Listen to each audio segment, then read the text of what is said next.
Hey everyone, Gil here, Grayman Prepping.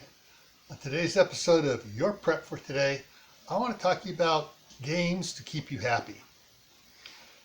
Now, I've been talking about different things you should stock up on to keep everybody's morale up.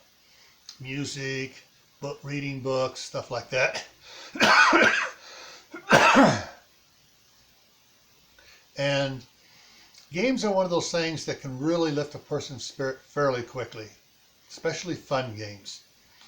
Now, I know people are out there saying, well, in a real SHC, you're going to be so busy, you're not going to have time to play games, you're going to get so tired.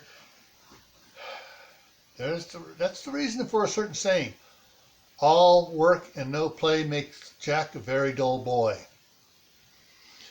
All right, you need to be able to have times where you can laugh and have fun and be jovial and happy with everybody else in your group, so that everybody is feeling better, and when you're feeling better, things get done better.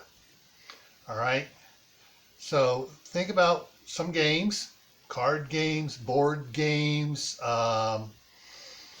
games like charades and stuff where you don't need anything else. Figure out some games that you guys can play to keep everybody happy and their spirits up. All right? So, with that, do stay happy. Don't let life get you down. Stay safe. Don't go out and do anything foolish. Keep adding to your preps. Water, food, medicine, clothing. Learn a new skill. Grow some food indoors. Practice now, because next year we're doing an indoor garden challenge, and we'll be giving away several Amazon gift cards. The biggest one's going to be $50. So you want to get your skills up on gardening indoors, so you can grow food and possibly enter the contest. But in any case, you want to learn to grow food indoors.